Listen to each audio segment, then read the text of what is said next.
89장 사로내 꽃 예수 나의 마음에 거룩하고 아름답게 피소서.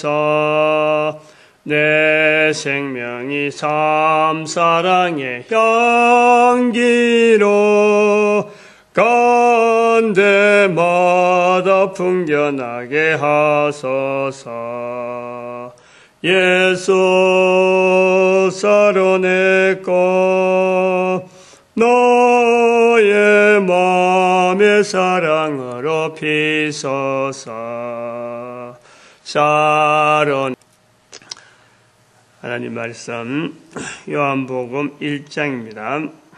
요한복음 1장 14절에서 18절까지 말씀 교독합니다.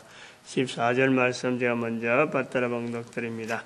말씀이 육신이 되어 우리 가운데 거하시며 우리가 그 영광을 보니 아버지의 독생자의 영광이요 은혜와 진리가 충만하더라. 네.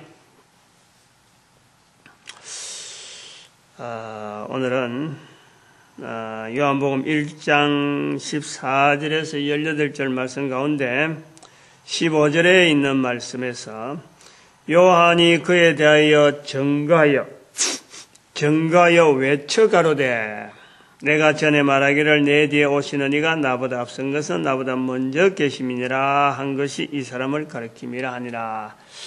요한이 예수님에 대하여 그에 대하여 3인칭 표현으로 그에 대하여 아직까지 지금 15절이니까 17절에 이제 예수 그리스도라고 표현하였어요. 이제 그래 계속해서 3인칭으로 이제 지금 여기 없는 어떤 대표 되는 명칭으로 3인칭으로 지금 부르고 있는 예수님에 대하여 증거했다. 그 증거했다. 앞에 7절에는 저가 증거하러 왔으니 곧 빛에 대하여 증거하고 모든 사람으로 자기를 인하여 믿게 하려 합니다. 여기도 요한입니다. 세례 요한인 거예요. 근데 7절에서는 증거하러 왔다. 증거하노니 하고 이렇게 증거에 대해서 했는데 오늘 15절에서는 증거하여 외쳐 가로되 하는 이 표현. 오늘 새벽에 이 말씀을 좀 연결해 보려고 합니다. 하루에 새벽에 꼭 주제 하나를 18절까지 구체적인 내용을 이제 이야기하는데 꼭 이 주제가 들어가야 되느냐, 하고 의아해할 수도 있는데 여러 가지 생각을 많이 할 수 있는 것이 또 이 외쳐 가로되 하는 겁니다. 지금 예수님에 대해서 증거한다. 예수님에 대해서 증거한다 할 때에 오늘날 우리가 이제 보는 표현으로 보면은 논문이 있잖아요. 논문. 전문 논문. 전문가들이 이런 아주 유명한 어떤 참 박사라든지 이런 분들의 글이라 하면은 또 그런 이슈가 되는 어마어마한 이슈가 되는 사람들이 자기가 가지고 있는 내용을 의견을 제시해 가지고 그 의견이 관철이 되면요 엄청난 파급 효과를 가져오는 것이 논문입니다. 논문. 유명한 논문 잡지들이 많이 있거든요. 우리가 알지도 못하는 그것도 그런 논문에만 관계된 사람들이 종사하는 그 사람들은 그 논문에 나오는 내용이 아주 굉장히 신경을 쓰는 거예요. 자기들도 그런 논문을 그런 잡지에 내려고 애를 쓰지만은 그런 데서 기다리는 사람들 또 그 논문을 바탕해서 지금 기술이 기술 무슨 정보 정보 첨단 어떤 신용 있는 그런 자료들이 흘러나오는 거죠. 우리 그런 논문도 있고 또 한편으로는 요즘 같은 경우에는 인터넷이 있잖아요. 인터넷을 활용한 말이죠. 유튜브라든지 이런 그 내용이라든지 또 이메일, 카페, 블로그 요거 뭐 강호성으로 해서 한다든지 어떻게 알리려고 한다면은 다시 말하면 글자를 해서 알린다 그러면요 책으로 써도 되잖아요. 요즘은 책 내는데 돈도 얼마 안 들고 뭐 돈 조금만 있으면 책 낼 수 있으니까 이런 걸 볼 때 예수님을 알린다. 예수님께서 이 땅에 오셔서 내 증인이 되라 말씀하시잖아요. 내 증인. 그러면 예수님은 필연적으로 예수님을 나타내는 데는 사람이 필요하고 증거하는 사람이 필요합니다. 증거하는 사람이 있어야 예수 그리스도가 증거가 되는 거예요. 그 증거라는 거예요. 다시 말하면 전도자가 필요하다는 거예요. 이 전도자가 필요한데 예수님은 바로 하나님이시면서 하나님께서 증거되어져야 되는 그 어떤 필연적인 어떤 그 상태라 그런다면은 말로 해서 전하는 것은 말 자체가 여기서 말하는 거, 저 말하는 게요 다를 수가 있는 거예요. 또 금방 말했다가도 잊어버리고 자기가 한 말이 무슨 말인지도 모르고 다음에 또 다른 일을 하는 것이 이 말이라는 거예요. 그러면은 하나님은 전능한 하나님이시니까 예수님이 증거되어야 될 어떤 분명한 어떤 하나의 어떤 방법을 예수님이 쓰신다. 내 증인되라. 모든 족속으로 제자를 삼아라. 만민에게 복음을 전하라. 이렇게 말씀이 되어져서 예수님께서 증거자가 필요하다면은 좀 뒤에 나타나야 되잖아요. 아니 꼭 로마 시대에 나타나야 되느냐? 이때는 글 쓰는 일이 드물어요. 글 쓰는 일이 드물고 글 쓰려고 하면 재료가 없고 또 글이 필요로 하는 이런 수요가 우선 없는 거예요. 글 1500, 1400년 그러니까 15세기 말에 그 구텐베르그에서 금속활자가 이렇게 전 세계에 알려지는 그래서 그로 말미암아 이게 참 인쇄술이 발달되어져서 지금 문자가 지금 굉장히 우리가 책으로 보는 이런 게 다 발달되어져서 우리가 보는데 한 500년 지나서 지금 우리가 혜택을 막 보잖아요. 그러면은 아니 금속활자가 만들어지고 난 뒤에 예수님 오시도 되잖아요. 우리가 뭐란데 우리가 오락해서 오시는 분도 아니고 하나님이 결정해서 오시는데 그러면 증거되어야 될 분명한 그게 필요한 그 예수님에 대해서 알려져야 될 사안 같으면은 문자로 알려지는 게 얼마나 좋아요. 얼마나 그러고 또 이게 오래 효력적으로 있겠어요. 그러면은 예수님이 오시고 예수님이 지금 한참 인터넷이 발달되었다. 그리고 문자가 막 활달할 때 지금 오시면 그대로 예수님이 바로 그냥 동영상이 그대로 유튜브에서 올라가고 전 세계가 센세이션 일으키고 놀라울 거 아니에요. 어때요? 이 외척가로되 하는 이 말씀의 어떤 그 표현이 그 예수님이 궁극적으로 인간들에게 요구한 것은 결국 알리라는 거고 증거라는 건데 효율적인 면에서 볼 때 우리는 아무리 생각해도 말하는 것보다 글 쓰는 게 훨씬 오래 지속이 되고 그것이 더 파워가 있을 거고 한 사람이 말을 하는 것보다도 한 사람이 글을 남기고 한 사람이 어떤 유명한 어떤 참 책이 돼가지고 이게 참 센세이션 이렇게 해서 두고두고 읽혀지는 그런 책이 된다면은 예수님이 그대로 그야말로 요즘 오면 동영상 영화로 조명을 받아도 수십 군데서 텔레비전 나가고 할 거 아니에요. 그러면은 이렇게 구태여 2000년이라는 세월이 안 가도 순식간에 예수님이 빌립보서 2장 9절에 있는 대로 가장 높은 자리에 둘 수 있고 이 문명 자체를 바라볼 때, 문명을 바라볼 때, 예수님의 증거하는 이 방식을 한다면요, 이런 증거가 되어야 될 부분에서는 지금처럼 어떤 좋은 기회가 없는 거죠.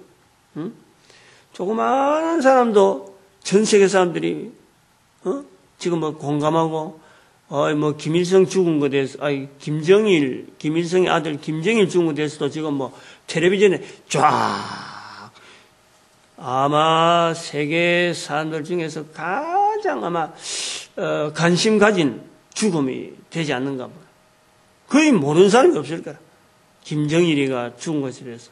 나이가 들어 죽은 거 당연한데, 근데 그만큼 정보가 빠르다는 거예요. 그런데 예수님께서 이 땅에 오시면서 굳이 사람들이 입을 참 의지할 수밖에 없는 그런 상황에서 오셔야 됐을까? 지금 정보락 하는 이런 이용과 전달이라고 하는 걸, 이 매체를 볼 때는 분명히 그때보다는 지금이 나았다. 그런데 우리가 하나 중요한 것을 하나 일단은 빠뜨리고 있는 것 중에 하나가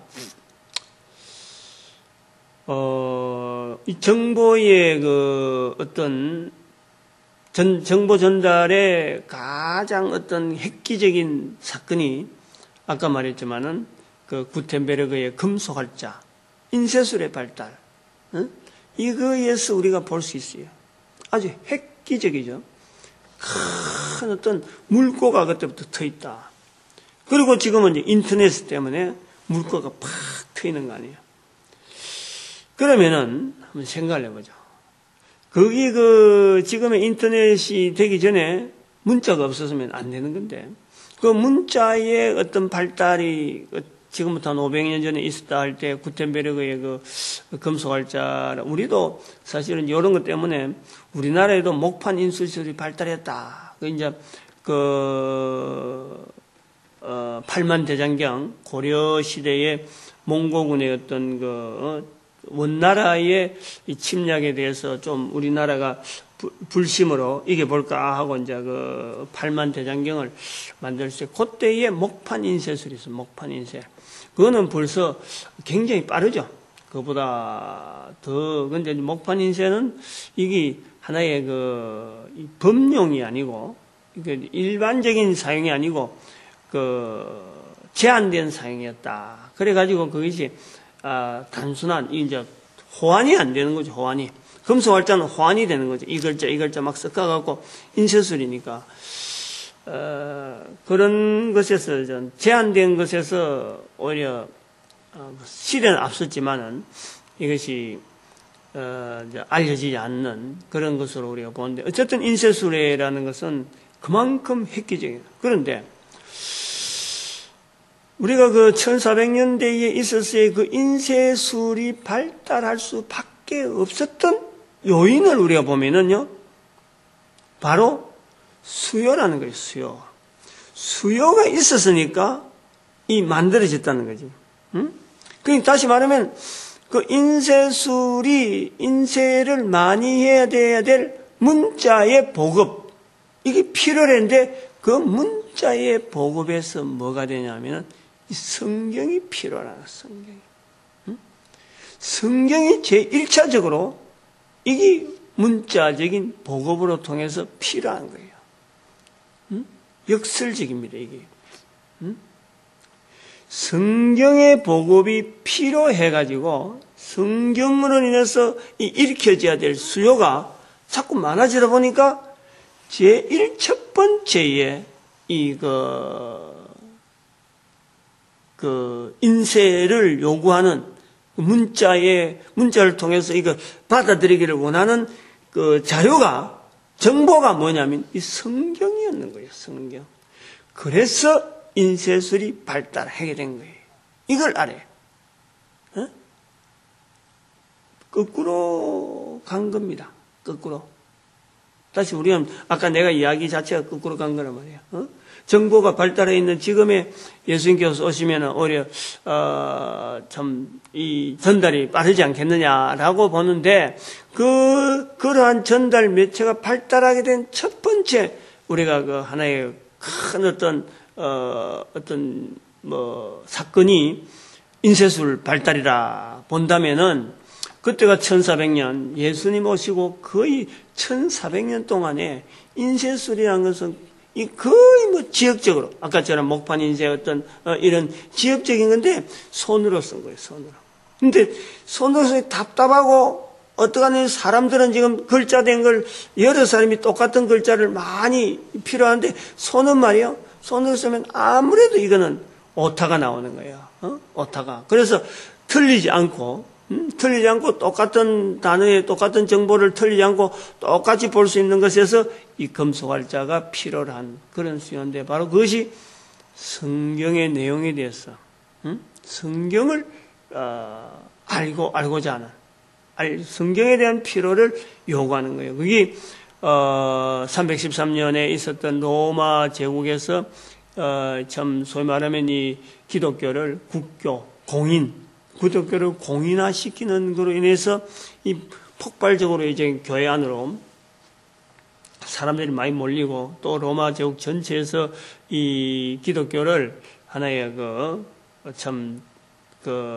국가가 이 참 신봉하는 쪽으로 해서 예수 그리스도에 대한 여러 가지 자료들을 막 회의를 통하고 이런 내용들을 참 여러 가지 회의 석상에서 표현하는 예수 그리스도에 대한 표현하는 여러 가지 회의들이 막 있어지고 그 회의들이 여러 가지 또 경로를 통해서 필요력을 익혀지고 이런 자료들이 막 넘쳐나는 그 시절이 한 1500년 가량 예수님 오시고 나서까지 그런 인쇄술이 없었단 말이에요. 그런 수요가 있다. 시장이 있었다. 시장. 그런 시장이 있고 난 뒤에 이제 인쇄술이 이제는 세상에 등장하니까 사람들이 막 기다렸다는 듯이 책을 읽는 거예요. 이제 책을 읽는데 책을 만들어다 보니까 성경만 만들어지는 게 아니고 이제는 다른 의견들, 아까 그렇지 논문이나 의견들, 자기 의견들이 막 나오다 보니까 이제는 결국에는 인문주의가 발달하는 거예요. 인문주의가. 하나님을 찾으려고 하다 보니까 인문주의가 발달해. 나중에는 그것이 인문주의가 되었고 결국에는 종교개혁은요 인문주의의 영향에 있어 넘어가는 거예요. 우리가 이걸 좀 종교개혁 자체를 볼 때 우리 교회에서 종교개혁했다 이래가 자랑할 거는 못돼. 인문주의에서 밀린 거예요. 구텐베르그에서 제가 이제 요거는 종교개혁에 대해서 종교개혁 분야에 대해서 분명히 말씀을 드렸습니다. 그건 또 다른 자료 보면은 나와 있어요. 영어로 가보면은 그래요. 아까 그 문자의 발달에 의해서, 인문주의가 발달되어지고, 인문주의 발달에 있는 그 근거는요, 이 수요 자체, 글자에 대한 수요는 참 성경에 대한 거 이런 걸 하지만은 실질적으로는 한편으로는 영향을 받는 게 인문주의 발달에서는 또 그래요. 은행의 어떤 이 조직화, 그리고 이거 자본의 어떤 흐름의 영향, 이런 부분의 영향 때문에 실제로는 종교개혁이,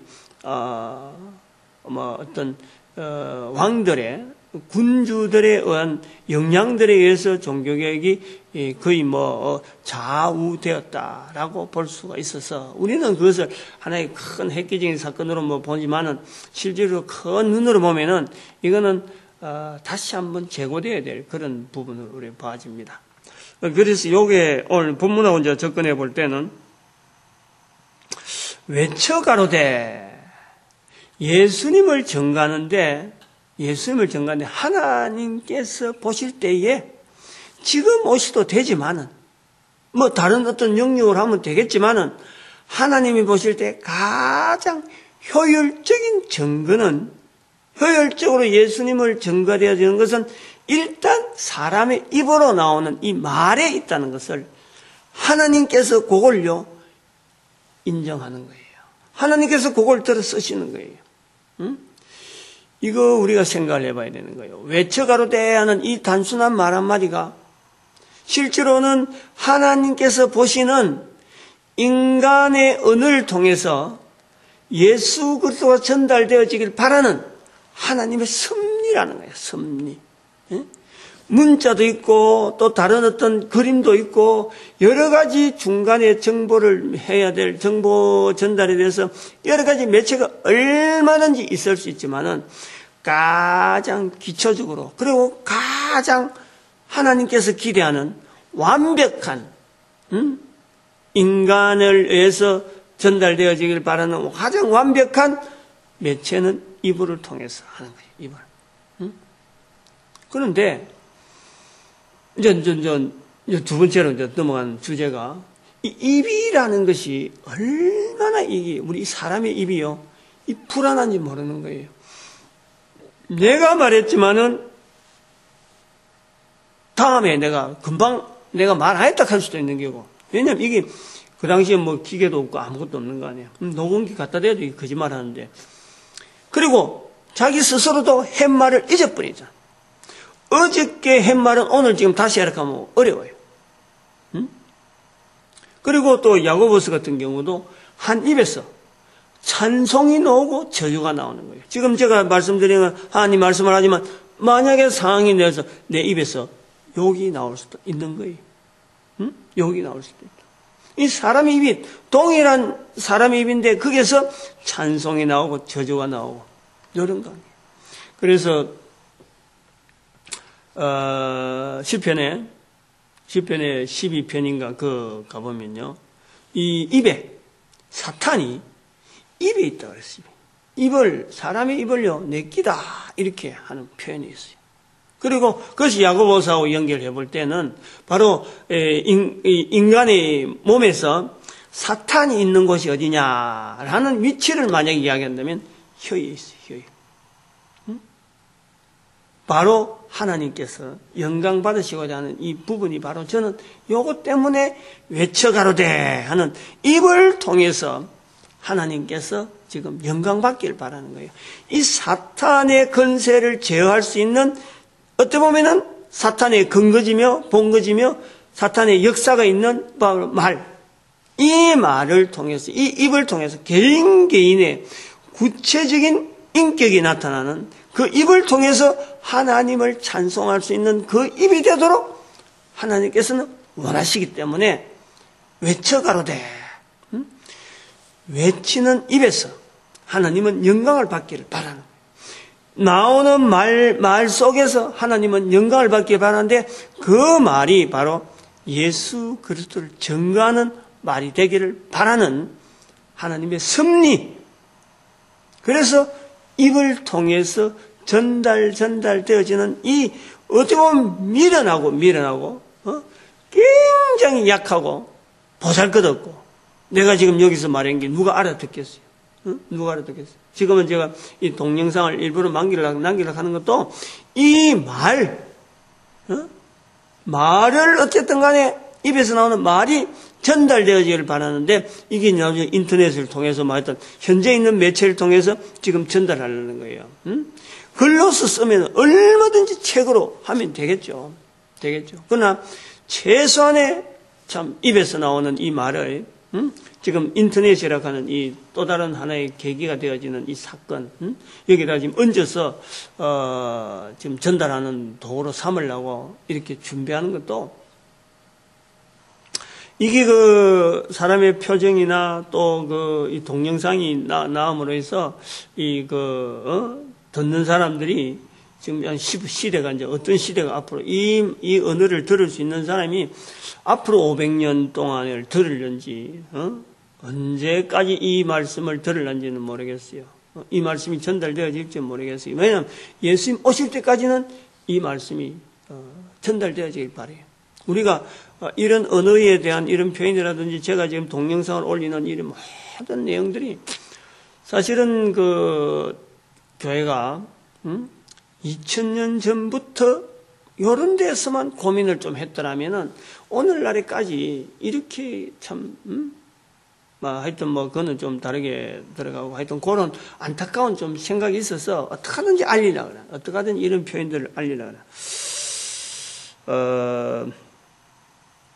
외쳐가로되, 외쳐가로되, 약하지만은, 부족하지만은, 근데 이런, 아까도 얘기했지만, 이 약한 이 언어가 어떻게 계속해서 외칠 수 있고, 가능하냐? 왜 똑같은 언어가 예수님에 대해서 이렇게 참 증거하는 이런 내용들이 이 똑같은 언어가 계속해서 나올 수가 있을까라고 볼 때는요, 잊어버리고 햇말을 모르고 하는데 이게 가능한 것은 반복 계속해서 똑같은 언어를 하면요, 그때부터는 입에서 딱 붙는다는 거예요.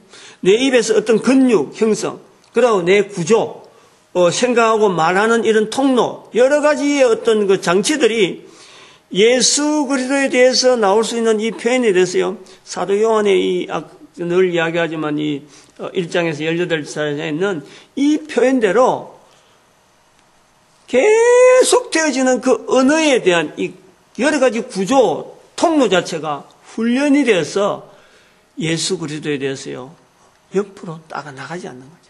증거되어지는데 부족함이 없는 거예요.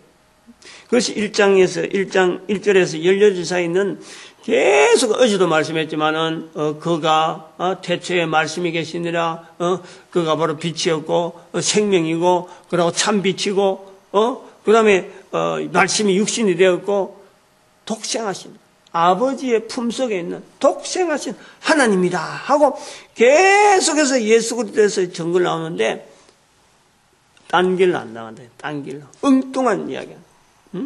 요건 우리가 조심히 써야 돼요. 괜히 2단, 3단, 이렇게 해서 사람을 가려내고 말이야. 이렇게 분열. 그런 데서 신경 쓰는 것보다도 더 우리는, 어디가 2단이고, 그 2단이 되는 데서는 어떻다고 자료를 막 해서 이렇게 팜플에 대고 보내는데, 그런 2단에 대해서 신경 쓰는 것보다는 교회 안에 있는 사람의 입이 지금 예수 그리스도를 말하지 못하는, 이거는 이단보다 더 겁나는 거 아니에요? 이단보다. 여기에 우리가 신경을 써야 된다. 관심을 가지고. 그래서 오늘 외쳐가로되 하는 이 표현에서 우리가 지금 이 교회가 근본적으로 요 내용을 우리가 붙잡지 못한 것 같아요.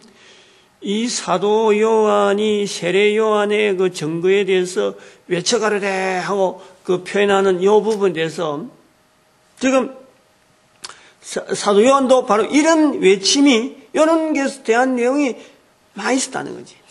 그러다 보니까 이 세례 요한의 이 외쳐가로되 하는 이 표현에 대해서 증거라고 하는 이 증거에 어떤 문자적인 이런 달변가 이런 어떤 이 언어적인 문자로 만들어져서 어떤 증거했다 이런 게 아니고 순수하게 하나님께서 만들어주신 그 몸 그대로 옷을 입은 것도 아니요 옷을 완전히 벗은 것도 아니고 또 광야에서 하나의 어찌 보면 참 나중에 자기도 나옵니다만은 광야에서 외친 자의 소리로서 23절에 광야에서 외친 자의 소리라는 그 소리라고 하는 그 참 단순한 것 가지고 하나님을 증거하는, 하나님을 나타내는 또 독생하신 아들, 품속에 있는 아들, 독생하신 하나님을 나타내는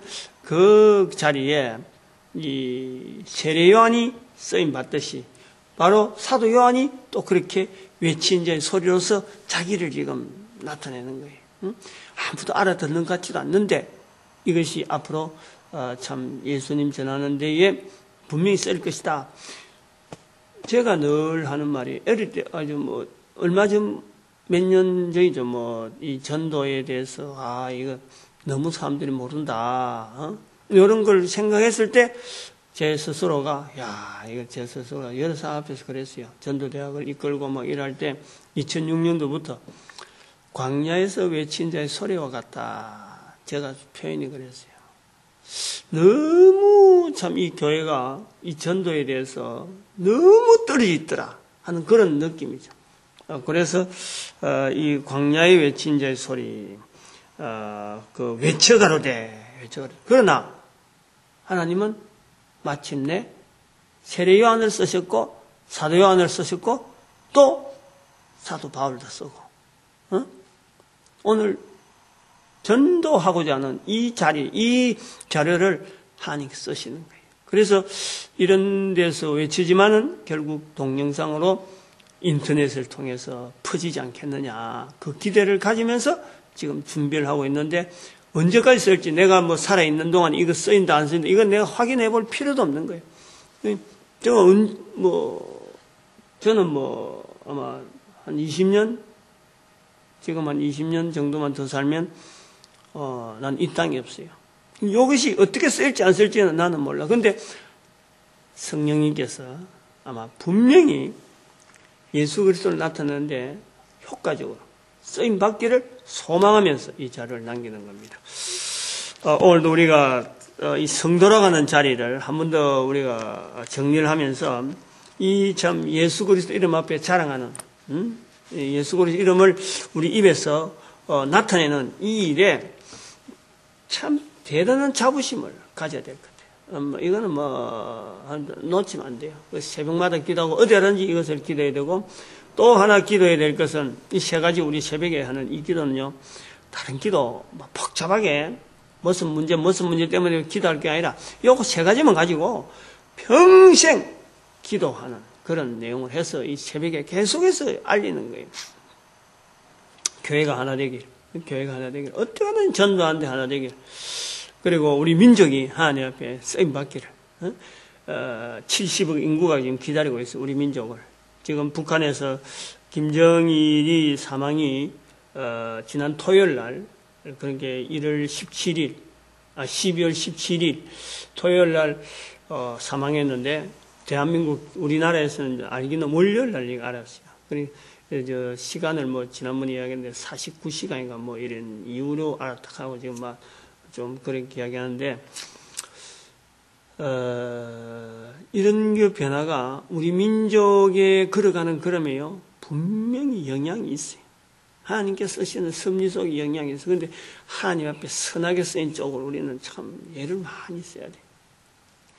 괜히 부정적으로 이야기할 그런 부분은 아닙니다만은 아무튼 하나님께서 우리 민족을 복되게 준비하면서 쓰임받기를 우리가 소망하는 이런 부르짖음을 이 아침에 드리길 바랍니다. 주여 삼창합니다. 주여!